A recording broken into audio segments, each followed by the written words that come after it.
Renovation کا کوئی اور کام لے سکتی تھی، ولید کا لبلا چھوڑ سکتی تھی، لیکن اس نے نہیں چھوڑا، جبکہ وہاں کام کرتے ہوئے اس کو معلوم ہے اس کا ہسبینڈ پسند نہیں کرتا، پھر بھی اس کے ملنے کے مواقع، ایسے مواقع مزید پیدا ہوں گے جو ان کے درمیان غلط فہمیاں پیدا کریں گے۔ اگر کوئی پاکستانی لڑکی ہوتی، پاکستانی معاشرے کی لڑکی، ہم کہتے ہیں ہم جاب چینج نہیں کر سکتے، مجبوری ہے، گھر چلانا ہے نا، ہمارے پاس یہاں اتنے آپشنس نہیں ہوتے لڑکیوں کو، اچھی جاب مل جائے تو آپ اتنی جلدی سوئچ نہیں کر سکتی، لیکن صبرین کے پاس آپشنس تھے اور وہ ان آپشنس کی طرف نہیں گئی۔ صبرین نے اپنی زندگی میں اپنے ہاتھوں سے اپنی زندگی میں نا اس نے کیا کہنا چاہیے، گڑھے کھودے ہیں اپنے لیے، تو اب کس گڑھے میں وہ جا کر گرے گی مجھے نہیں پتا، یہ تو ہم آگے کی ایپیسوڈز میں ہی جا کر دیکھیں گے، لیکن میں نے اپنے آپ کو تفصیلاً یہاں بتا دیا ہے۔ ان لڑکیوں کے لیے جو فینٹیسائز کرتی ہیں ناول کو، ان لڑکیوں کے لیے جو ناول کے کیریکٹرز کو فینٹیسائز کرتی ہیں، ان لوگوں کے لیے یہاں ایک سیکھ ہے، سبق ہے کہ یہاں صبرین اپنے ہاتھوں سے اپنے لیے گڑھے کھود رہی ہے۔ اس کے لیے کسی دشمن نے گڑھا نہیں کھودا، اس نے اپنے لیے کھودا اس بار۔ اب وہ کب اس گڑھے میں جا کے گرے گی، اب ہم یہ آگے کی ایپیسوڈ میں جا کر دیکھتے ہیں۔ بڑھتے ہیں ایپیسوڈ کی طرف۔ مجھے غصہ تھا اس لیے میں نے جو ہے نا اتنا لمبا اسپیچ دے دیا، اب مجھے نہیں پتا آپ لوگوں کو اچھا لگے گا یا برا لگے گا۔ بڑھتے ہیں ایپیسوڈ کی طرف۔ ناول کا نام ہے روزانِ زندہ، ایپیسوڈ نمبر ہے 50 اور رائٹر ہیں اس کی ریکسی بسمل۔ ادھر اپنے فلیٹ میں دوستوں کے ساتھ بیٹھے شہزام کا جی یکا ماحول سے بیزار ہو گیا۔ فون کاٹتے ہی اس نے فرسٹریشن سے فون زور سے سامنے دیوار پر دے مارا تھا اور ساتھ ہی زور سے دھاڑا، بند کرو یہ سب، نکل جاؤ۔ یکا فضا میں خاموشی چھا گئی۔ بجتا میوزک رک گیا، ہنستے مسکراتے کہکے بکیرتے چہرے رک کر ادھر ادھر دیکھنے لگے تھے۔ سب کی نظریں اچھمبے حیرانی سے شہزام کو دیکھنے لگی۔ شیز نے سب کو سوری کر کے باہر بھیج کر روم خالی کروا دیا۔ یہ کیا طریقہ ہے شہزام؟ تم نے خود ہی ہم سب کو بلایا اور اب خود ہی بے عزت کر کے نکال بھی رہے ہو۔ رمیز احسان جو ان کا اسکول کے زمانے سے دوست تھا، وہ خود شیز کی دعوت پر اپنا اہم بزنس چھوڑ چھاڑ کر اس کے فلیٹ پر آیا تھا۔ اب یہ سب دیکھ کر وہ بری طرح سے چڑھ گیا۔ بکواس کرنے کی ضرورت نہیں، شہزام بیزاری اور غصے سے غرایا اور جھٹک کر سگریٹ کیس سے سگریٹ کھینچ کر اسے لائٹر دکھایا۔ ایک گہرا کش لگا کر دھواں ہوا میں پھونک دیا۔ سیریسلی، یہ تم ہی ہو نا شامی جس نے ہمیں یہاں دعوت دی؟ رمیز احسان بری طرح مشتعل ہوا۔ تم نے جب سے اس صبرین نامی بلا سے شادی کی ہے، تب سے ہی تمہارا رویہ عجیب و غریب نہ سمجھ میں آنے والا ہو گیا ہے۔ اگر تم اس کے ساتھ خوش نہیں ہو تو چھوڑ کیوں نہیں دیتے؟ اس کا لفظ منہ میں ہی رہ گیا جب شہزام ایک خطرناک گھوڑی کے ساتھ دھاڑا۔ تمہاری اتنی ہمت کہ تم میری بیوی کا نام منہ سے لو، دوبارہ سے کہنا ذرا۔ رمیز احسان تو اس کے تیور دیکھ کر ہی دنگ رہ گیا۔ اس بار لگتا ہے معاملہ سیریس ہے۔ محراب جو کچھ دور صوفے پر بیٹھا سگریٹ سے تنہا شغل کر رہا تھا، بڑبڑایا۔ حیرت ہے، میں تو سمجھا تھا شامی کبھی کسی عورت کے جال میں نہیں پھنس سکتا، مگر رمیز احسان کو شہزام کسی عورت کے لیے سنجیدہ ہونا حیرت میں مبتلا کر گیا تھا۔ شہزام نے کسی کی بات کا جواب نہیں دیا، وہ اپنی ہی سوچوں میں غرق تھا۔ سگریٹ اس کی انگلیوں میں جل جل کر کنارے سے آ لگا تھا، قریب تھا کہ اس کی انگلیوں کو جلا دیتا۔ شیز نے افسردگی سے لب بھینچ کر آگے بڑھ کر اس کی انگلیوں کے درمیانی خلا سے سگریٹ نکال کر ایشٹرے میں بجھایا۔ آنے والے دنوں میں صبرین پر ذمہ داری بڑھ گئی تھی۔ ایک طرف وہ آنٹی وحیدہ کی حفاظت کے خیال میں ہلکان ہو رہی تھی، تو دوسری طرف اس نے اپنی ماں کی کمپنی کے اس شیئر ہولڈر باسط قاسمی صاحب کو ڈھونڈنے کی کوشش بھی جاری رکھی تھی۔ کمپنی کے کسی ملازم سے تو ایڈریس معلوم کرنا فضول ہی تھا، اس نے ایسی بے وقوفی نہیں کی۔ اسے محتاط رہنا تھا اپنے دشمن سے جو گھات لگائے بیٹھے تھے۔ اسے صرف اتنا معلوم ہوا تھا کہ وہ کسی پوش علاقے کے بنگلے میں رہتے ہیں۔ اس نے ولید کو بھی مدد کا نہیں کہا تھا، لیکن اس کے باوجود بھی اس شخص نے اپنی سوچ استعمال کر کے اسے باسط صاحب کا ایڈریس معلوم کروا کر دیا۔ صبرین اس کی بہت شکر گزار تھی۔ یہ شخص بہرحال اس کی مدد کر کے اس کی گڈ کیٹیگری میں آنے کی کوشش میں تھا۔ چھٹی کے دن وہ مطلوبہ ایڈریس پر پہنچی۔ بنگلہ بہت خوبصورت اور وسیع و عریض رقبے پر پھیلا ہوا تھا، جس سے رہنے والے شخص کے اسٹیٹس کا پتہ چل رہا تھا۔ اس نے گیٹ پر بیل دی۔ تھوڑی دیر بعد ہی گارڈ نے گیٹ وا کر دیا اور سوالیہ نظروں سے اسے دیکھا۔ جی میم، آپ کو کس سے ملنا ہے؟ مجھے باسط صاحب سے ملنا ہے، کیا وہ موجود ہیں؟ صبرین نے ہچکچا کر پوچھا۔ گارڈ نے سر سے پیر تک اس خوبصورت لڑکی کو دیکھا۔ اس کی پرسنالٹی ڈریسنگ سے متاثر نظر آیا۔ کیا آپ کی ان سے ملاقات طے ہے؟ اس نے استفہامیہ نظروں سے صبرین کو دیکھا۔ نوپ۔ صبرین نے سر نفی میں ہلایا۔ لیکن میں شہرین یزدانی کی بیٹی ہوں، آپ ان کو انفارم کیجئے، وہ ان کو اچھے سے جانتے ہیں۔ اس نے حوالہ دیا۔ گارڈ نے اسے پھر سے بغور سر تا پیر دیکھا، پھر فون ملا کر اندر انفارمیشن دی۔ تھوڑی دیر اگلے طرف کی ہدایات سنتا رہا، پھر سر ہلا کر اوکے سر، میں بھیجتا ہوں کہہ کر فون رکھ کر صبرین کی طرف متوجہ ہوا۔ اب کی بار خوش اخلاقی سے بولا، میم آپ اندر جا سکتی ہیں، صاحب آپ کا اندر انتظار کر رہے ہیں۔ Thank you. صبرین نے سکون کی سانس بھری اور ایکسائٹمنٹ سے اندر قدم بڑھائے۔ صبرین سمجھی باسط صاحب کوئی ادھیڑ عمر کے شخص ہوں گے، لیکن ویٹنگ روم میں دروازے پر اس نے جس شخص کو دیکھا وہ لگ بھگ 40 کے پیٹے کا لگ رہا تھا۔ اس عمر میں بھی وہ وجیہہ تھا، سوبر تھا، کن پٹی کے قریب اکا دکا بال سفید تھے، جس نے اس کی وجاہت میں اضافہ ہی کیا تھا۔ صبرین ہچکچا کر رک گئی۔ وہ آدمی اسے یکتک حیرت سے دیکھ رہا تھا۔ شہرین میڈم؟ اس کے ہونٹ تھر تھر آئے۔ اگر میں غلط نہیں تو آپ کی باسط انکل ہیں۔ صبرین نے اس کو حیران اپنی جگہ پر منجمد دیکھ کر پہل کی۔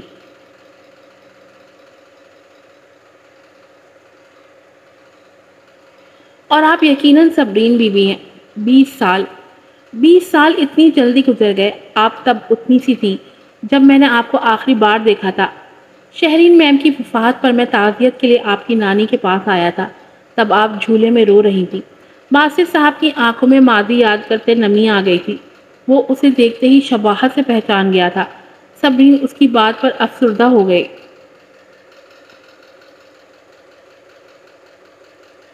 آپ بالکل اپنی موم جیسی ہو بہو۔ باسط صاحب کی آواز میں خوشی کے ساتھ جوش تھا۔ صبرین افسردگی سے مسکرائی۔ آؤ بیٹا، اپنا ہی گھر سمجھو، آؤ۔ وہ اسے ہاتھ سے تھام کر اندر ڈرائنگ روم میں لایا۔ صبرین صوفے پر بیٹھ گئی۔ باسط صاحب بھی ساتھ والے سنگل صوفے پر ٹک گئے۔ میں نے سنا ہے کہ میری موم نے آپ کی جان بچائی تھی۔ کولڈ ڈرنک کی سپ لیتے صبرین نے تجسس سے پوچھا۔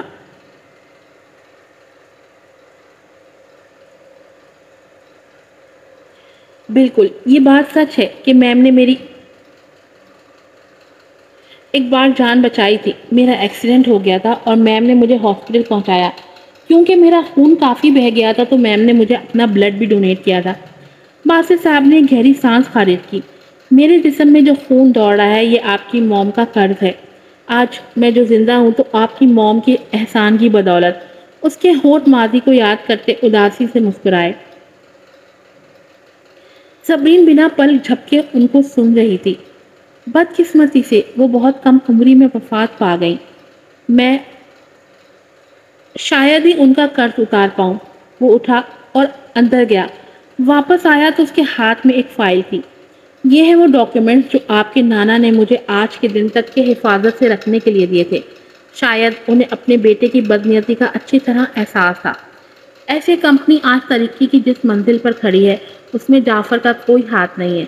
آپ کے نانا نے جعفر کو صرف 30% حصہ دار کیا تھا، وہ بھی اس صورت میں کہ وہ آپ کی اچھی طرح پرورش کرے، ورنہ وہ اتنا رحم دل نہیں تھا جو بنا کسی مفاد کے اپنی بھانجی کی بیٹی کی طرح پرورش کرتا۔ باسط صاحب نے فائل صبرین کو دیتے اس کے پیچھے کی وجوہات بھی گوشے گزار کی۔ اس کا مطلب ہے جعفر انکل اس فائل کے پیچھے تھا تاکہ ایسے کمپنی کا مکمل کنٹرول حاصل کر سکے، اور مجھے یقین ہے اس فائل کے حصول کے لیے ہی اس نے نانی کو قتل کیا ہے۔ صبرین کے لہجے میں پہاڑوں جیسی سختی تھی۔ آپ پریشان مت ہوں بیٹا، میں آپ کے ساتھ ہوں، میں ہر ممکن آپ کی مدد کروں گا۔ وہ دل سے مسکرایا اور صبرین کے ہاتھ پر پیار سے تھپکا۔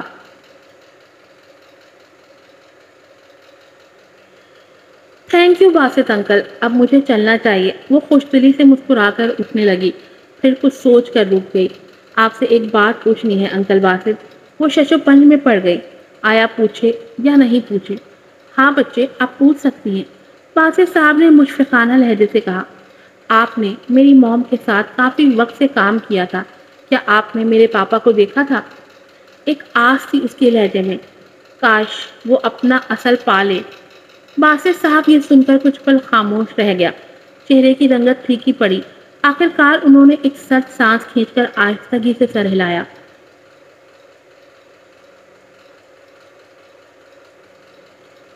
میں جانتا ہوں، لیکن میرے بچے، حقیقت جان کر دکھی مت ہونا، وہ آپ کے وجود سے ہی آشنا نہیں ہے۔ صبرین یہ سن کر ریلیکس ہو گئی کہ اس کا باپ موجود ہے اور انکل اس کا اتا پتہ جانتے ہیں۔ اس کا باپ اس کی پہنچ سے دور نہیں ہے۔ آنکھیں موند کر اس نے باپ کے موجود ہونے کا احساس محسوس کیا۔ کوئی بات نہیں انکل باسط، اس دنیا میں ایک میں ہی تو نہیں جسے اس کے والدین چھوڑ گئے۔ بہت سارے بچے یتیم ہوتے ہیں، مجھے خوشی ہے کہ میرا باپ موجود ہے۔ بیٹا، آپ کے فادر کی شراکت داری ہی تھی کہ جس نے اس کمپنی کو کامیابی سے کھڑا کیا ہوا ہے، لیکن افسوس کہ اس کی اپنی ایک فیملی ہے، اولاد ہے۔ باسط کو صبرین کے لیے افسوس محسوس ہوا۔ میں سمجھ سکتی ہوں انکل، کوئی 20 سال تک کیسے انتظار کر سکتا ہے؟ اس نے سچویشن کو سمجھداری سے لیا۔ ایک بات، جعفر سالوں سے کمپنی کے ایگزیکٹو سطح کے ملازمین اور اسٹاک ہولڈرز کے ساتھ بہت سلوک سے چلتا آ رہا ہے۔ تمہیں احتیاط سے اور صبر سے کام لینا پڑے گا۔ باسط نے اسے محتاط کیا۔ صبرین نے سر ہلایا۔ میں سمجھ رہی ہوں انکل، فکر مت کریں، میں وہ سب واپس لوں گی جو میرا ہے، اس کے لہجے میں استحکام سے کہا۔ پھر وہ رکی نہیں، وہاں سے چلی آئی۔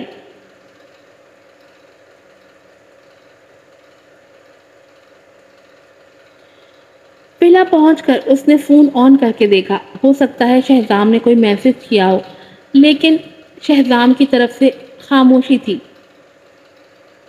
صبرین کا دل عجیب احساسات سے بھر گیا۔ آخر ایسا کیا ہوا ہے جو شہزام کا رویہ بدل گیا؟ وہ تلخی سے سوچ کر مسکرا دی۔ کچھ لمحے یوں ہی بیڈ پر بیٹھی سوچتی رہی، پھر نہ جانے کس احساس سے مغلوب ہو کر اس نے پھر سے اسے میسج ٹائپ کیا۔ آپ کہاں ہیں شہزام؟ لیکن کافی وقت گزر جانے کے بعد بھی کوئی رپلائی نہیں آیا تو وہ رنجیدہ ہوئی۔ اسے اب بری طرح سے رونا آ رہا تھا۔ اسے روم میں گھٹن محسوس ہونے لگی، وہ یہ سب برداشت نہیں کر پا رہی تھی۔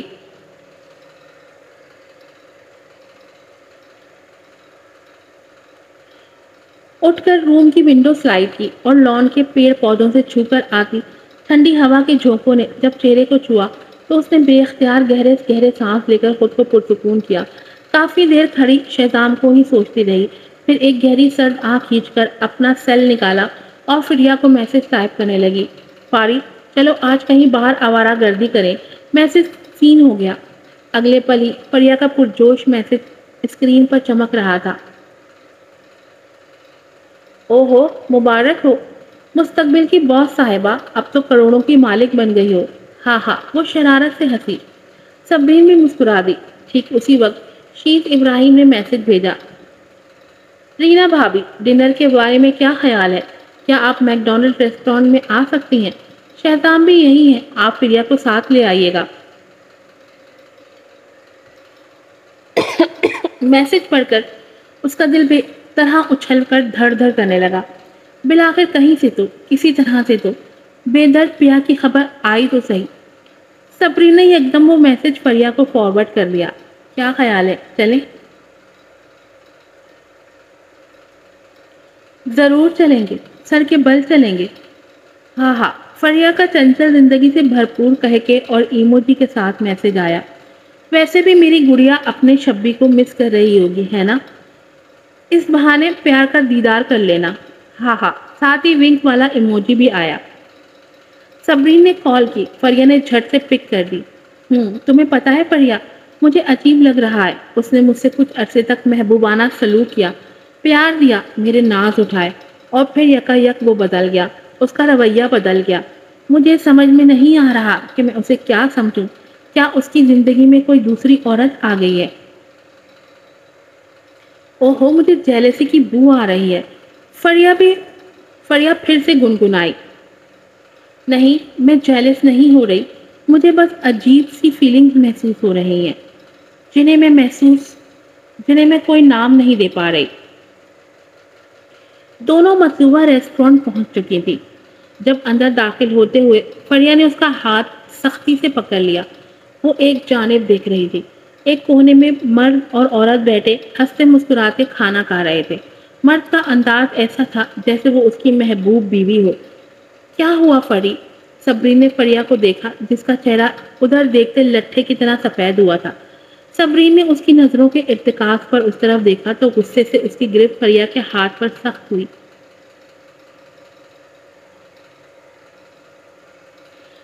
قریب تھا کہ وہ اشتعال میں آ کر اس طرف بڑھتی۔ فریہ نے نفی میں سر ہلا کر روکا۔ اس کی آنکھوں میں برداشت سے نمی آ گئی تھی۔ مجھے جانے دو، میں اس عورت کی اچھی طرح طبیعت صاف کرتی ہوں، وہ بھیچی بھیچی آواز میں چلائی۔ چھوڑے صبری، یہ سین میرے لیے نیا نہیں ہے۔ مجھے پہلے بھی کئی بار شک ہوا تھا، لیکن ہر بار ہر شکایت کرنے پر پرواز نے لیلا کی سائیڈ لی کہ کزن ہے، بچپن سے ساتھ پلی ہے، سب کی لاڈلی ہے، دیٹس وائی۔ فریہ نے ایک گہری سانس کھینچ کر خود کو افسردگی سے نکالنے کی کوشش کی، لیکن آنسو آنکھوں میں مچلنے لگے تھے۔ صبرین نے اس کو افسردہ دیکھ کر دل میں اس کا دکھ شدت سے محسوس کیا۔ وہ اپنی ہی دوست سے اتنی لاپرواہ تھی کہ اس کے قریب رہ کر بھی جان نہیں پائی کہ اسے بھی کوئی دکھ ہو سکتا ہے۔ فریہ نے کبھی اس سے کچھ شیئر ہی نہیں کیا، ہمیشہ ہنستی مسکراتی رہتی تھی اور اسے بھی ہنساتی تھی۔ تم نے اسے کہا کیوں نہیں؟ صبرین نے اسے شکایتی نظروں سے دیکھا۔ میں نے بہت بار کوشش کی، بہت بار شکایت کی۔ فریہ نے اپنے ہاتھوں کی پشت سے آنسو پوچھے۔ تم نے پرواز اور لیلا کو ساتھ دیکھ کر محسوس کیا نا کہ کچھ غلط ہے، لیکن میں نے ہر بار محسوس کیا جب ہم نے ملنے کا پروگرام طے کیا ہوتا، یہ بیچ میں ٹپک پڑتی، ساتھ بیٹھے ہوتے یہ بیچ میں جگہ بنا کر بیٹھ جاتی اور پرواز ہنس کر کہتا لاڈلی ہے۔ وہ تکلیف سے بمشکل مسکرائی۔ یہ سب سن کر صبرین کو جھٹکا لگا۔ وہ بیرون ملک تعلیم حاصل کرنے میں مصروف رہی تھی۔ واپس آ کر بھی وہ مسائل سے اتنی دوچار ہوئی کہ اپنی پیاری دوست کا دکھ جاننے کا اسے موقع ہی نہیں ملا۔ اسے خود پر غصہ آیا۔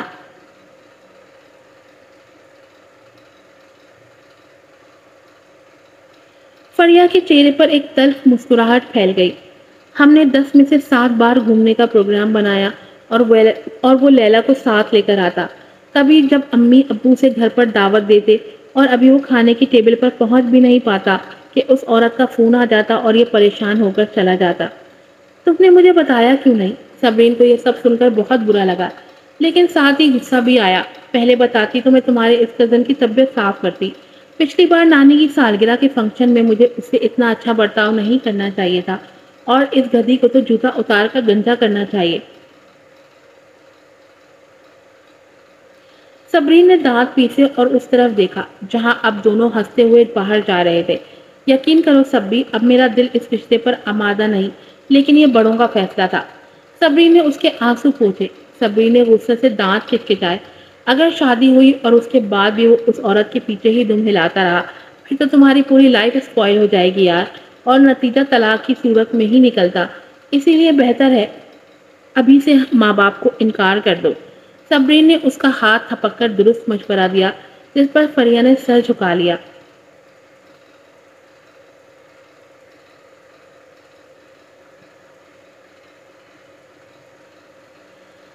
چلو اب زیادہ مت سوچو، بھاڑ میں جھونکو ان دونوں منوسوں کو۔ آؤ اب شیز بھائی انتظار کر رہے ہوں گے۔ فریہ نے اسبات میں سر ہلایا اور اس کے ساتھ چلتے ایک پل ادھر ضرور دیکھا تھا جہاں ابھی کچھ دیر پہلے اس کا منگیتر اپنی ماموں ذات کے ساتھ بیٹھا ہوا تھا۔